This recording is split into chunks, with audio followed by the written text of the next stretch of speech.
Assalamu alaikum warahmatullahi wabarakatuh. Ndugu zangu Waislamu, leo tutazungumzia kuhusu hukumu za swala. Hivi umewahi kujiuliza nini unachotakiwa ufanye endapo kwenye swala yako ukasahau upo rakaa ya ngapi? Unabaki unawaza, hivi nipo rakaa ya pili au ya tatu? Wala usipate tabu.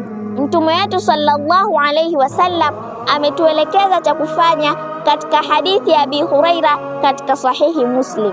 Mtume wetu sallallahu alayhi wasallam anasema, idha shakka ahadukum fi salatihi falam yadri kam salla athalathan au arba'an falyatrahi shakka waliyabni ala man stayqana thumma yasjudu sajidatayn qabla an yusallim. Pindi anapopata mashaka mmoja wenu katika swala yake, asijue ameswali rakaa ya tatu au ya nne, basi aondoe mashaka, kisha aijenge swala yake katika rakaa ambazo ana uhakika nazo. Yaani ana wasiwasi yupo rakaa ya tatu au ya nne, lakini ana uhakika ameshaswali rakaa mbili, basi aendelee kuswali rakaa ya tatu.